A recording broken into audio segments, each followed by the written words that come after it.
So there's a difference between belief and knowing. And to kick things off, let's start with the example with atheism, right? So with atheism, the belief is that, well, there's a lack of belief in spirit, for starters, and the belief is that, well, there's a strong identification with the physical body. And obviously, we all know the physical body perishes, and which that can induce fear if you only really believe in anything that's physical, any physicality, physical nature. You believe you're the body, and the body is going to perish. That can induce fear, right? But the belief with atheism is that when the body perishes, it's lights out. That's all she wrote. There's nothing else. And we have subscription services. You can subscribe to things, right? And it's similar in this, that you're kind of subscribing to a belief, an image in your mind. In this case, that you're the body. When the body perishes, that's it. Nothing else. That's that kind of that atheism picture and atheism energy. And really, it's a invalidation to spirit. This is where in the soul evolutionary process, and I did a video on this not too long ago, where souls really tend to start out when they kind of start playing the game here, is they're in that their crown chakra is more closed down, and there's no belief in spirit, and they believe they're the body. The crown chakra is at the top of the head, their spiritual center.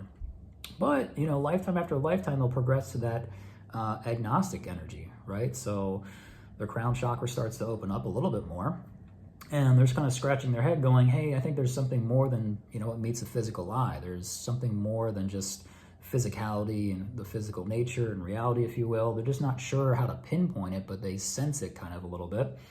They're curious. They just might not have any really certainty with it. And they'll continue progressing from there, and they'll get into exploring different world religions, Islam and Catholicism, Christianity. And this is really, they're subscribing to a belief system. They're subscribing to various pictures associated with that core belief, that core, the religion that they're following and learning about and practicing.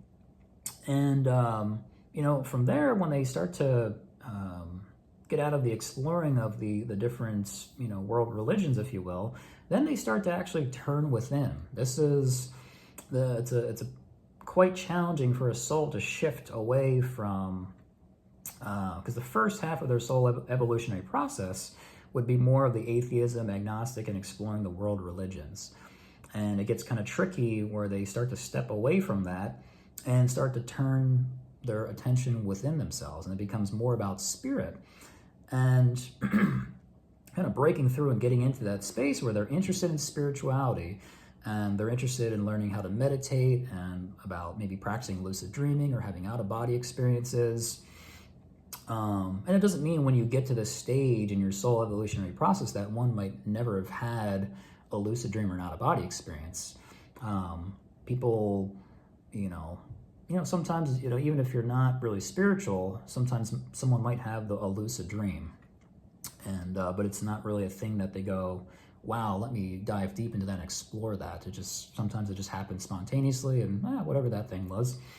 But when they get to this kind of phase where they're beyond kind of exploring the world religions in different lifetimes, then they're kind of turning within, and they're getting really interested in practicing meditation, developing their intuitive abilities, and just having more and more inner experiences of spirit.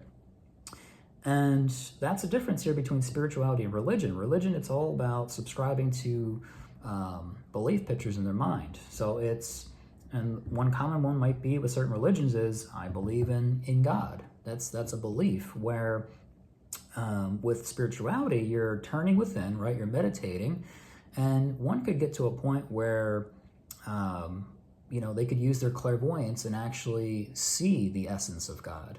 Oh, well, that's an interesting experience. That's very different than just kind of, I believe in God. I'm born into this family, and we go to church, or maybe we don't even go to church, but we're Christians, or we're Catholics, or we're whatever religion it is. But there's not the experience of that.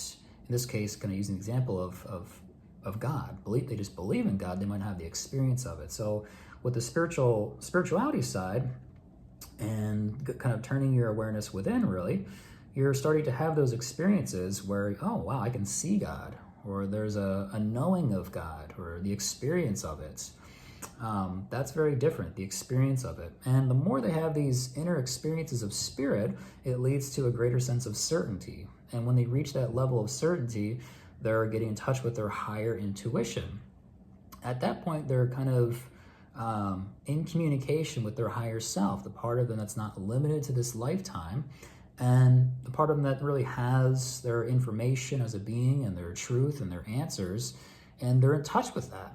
And they know that now. And knowing kind of what is true for you as a soul is very different from just being born into a family and being handed, hey, here are some pictures about what you need to believe in. It's this particular religion, and here you go. And that's just one example. Doesn't mean that's how it is for everyone, but that's just one thing. But it's just a belief picture. It's more on a rational level, as opposed to actually having the inner experience of whatever spiritual concepts. You can read about it all day and believe in it, but it's different when you actually have the experience of these different spiritual concepts. And that's where you tend to have those more and more when the soul has turned their awareness within and really got into the spirituality. And there's different avenues, right? Some people are like hardcore into lucid dreaming, and that's kind of their path to awakening. Some people, it's all about clairvoyance and seeing. And with clairvoyance is that you're, the aim is that you start to see your truth. And it's inevitable that when you set your sight on the truth, that everything that's not true to you is going to pop up in your mind. All the junk mail, all the lies, all the illusions. And you start to wake up just the way you would wake up in a dream and go, whoa, you wake up and you go, thank God that was just a dream. It was a bad dream. It was a nightmare, actually, and now I'm awake from it. It's just like that in meditation when you wake up to an image in your mind and go, oh my gosh, like I believe this thing to be true, and it's just this illusion. It's not even my energy. It's not my picture, and I believed in this or subscribed to this. Maybe you're kind of conscious of this belief, or maybe you're totally unconscious of it, but it's been somehow influencing your life in some way, small or big, and you get to look at that and go, oh, yeah, that's not even real. It's not even my energy, and you get to just toss the junk mail out, and you're just one step closer. Each time you kind of look at an image and toss it out, little by little, you're closer and closer to what is true for you. And that's really empowering. That's very powerful. It's very different than just, hey, I believe in this thing and this concept and believe in that, and I read about this and blah, blah, blah, blah. It's different when you have the inner experiences, when you're, through different psychic abilities or out-of-body experiences, these conscious dreaming and deep meditations and all that. It's very different when you have these inner experiences. An inner experience of, wow, just having a brief moment where there was just no thought. It was just pure peace. You can find, reaching a level of peace, right? In certain religions. And again, it's different than just believing, I believe in peace, but have you experienced it, even just for a brief moment? Going, wow, okay, this peace, what is this? Where does that come from? Oh, it's a quality of spirit. It's a quality of you. And so that's a very big difference between religion and buying into beliefs versus starting to look at those and kind of drop those and turn within and have the inner experience of spirit, so much so that you have certainty in spirit.